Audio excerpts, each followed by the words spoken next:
Hello friends, welcome to our YouTube channel. मैं हूं आमिर खान वटू और हम कर रहे थे law of diminishing marginal utility.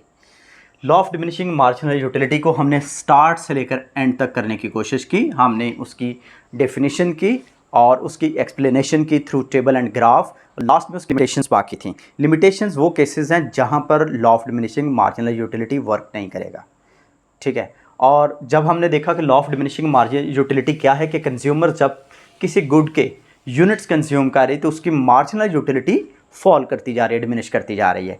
लेकिन उसमें कुछ कंडीशंस थी जिनको अजम्पशंस का नाम दिया गया कि उन सिचुएशंस को हमने होल्ड कर लिया, कांस्टेंट रख लिया।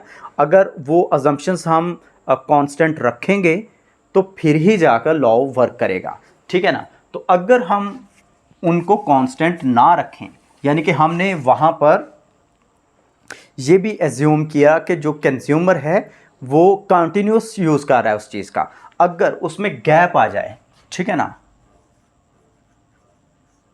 कैसे भाई? एन एग्जाम्पल, अब देखिए कि एक कंज्यूमर जो है वो गर्मी में जूसेस पी रहा है और एक जूस का ग्लास उसने मॉर्निंग में पी लिया है और दूसरा जो है वो आफ्टरनून में पी रहा है। तो इट्स मीन कि बहुत ज़्यादा डिफरेंस आ गया ना टाइम का। तो फिर क्या होगा कि फिर सेकंड टाइम जब वो ग्लास पिएगा तो माइट भी पॉसिबल कि उसकी मार्जिनल यूटिलिटी जो है वो फर्स्ट ग्लास से बहुत ज़्यादा हो, ठीक है ना। तो फिर क्या है कि लॉ जो है वायलेट कर जाएगा। तो फिर जो गैप है, ये टाइम है, वो दरमियान में नहीं होना चाहिए, ठीक है। सेकंड, आप देखिए कि अगर कंज्यूमर कोई ऐसी चीज़ यानी कि खा रहा है या पहन रहा है या कुछ भी कर रहा है जिसके तमाम यूनिट्स जो हैं वो आइडेंटिकल नहीं हैं, ठीक है, तो फिर क्या होगा? अगर वो सेम नहीं है तो माइट बी पॉसिबल कि नेक्स्ट यूनिट जो है वो पहले से बेटर आ जाए, ठीक है। सपोज करें, क्या एग्जांपल दूं? देखिए कि अगर एक कंज्यूमर जो है वो एक प्लेट में कोई फ्रूट्स खा रहा है और उसके पीसेस पड़े हुए हैं, एप्पल ही लगा लो, कोई और फ्रूट लगा लो, ठीक है। तो अगर वो फर्स्ट पीस उठाता है तो वो इतना टेस्टी नहीं है, लेकिन अगर वो सेकंड उठाता है तो वो पहले से ज़्यादा बेटर है। तो फिर सेकंड यूनिट जो है वो क्या करेगा? पहले से ज़्यादा मार्जिनल यूटिलिटी देगा। उसकी मार्जिनल यूटिलिटी क्या है? माइट बी पॉसिबल के ज़्यादा हो, ठीक है। तो अगर यूनिट्स आइडेंटिकल ना हो, आइडेंटिकल एक जैसे या सेम ना हो, आइडेंटिकल यूनिट्स ना हो, नॉन आइडेंटिकल हो, तो फिर लॉ वर्क नहीं करेगा। अब ये देखिए कि कहाँ पे, किन सिचुएशंस में। देखिए कुछ लोगों को कॉइन कलेक्शंस की आपको भी बचपन में रही होगी,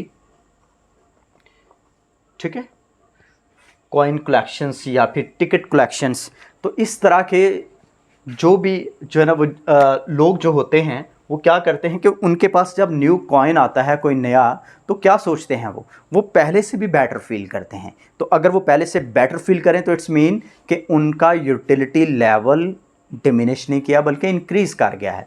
तो वहाँ पर भी लॉ वर्क नहीं कर रहा। Law of diminishing marginal utility क्या एज्यूम करता है? सपोज करता है कि नेक्स्ट यूनिट के साथ कंज्यूमर की यूटिलिटी डिक्रीज़ कर रही है, लेकिन यहाँ पे क्या है? इंक्रीज़ करेगी।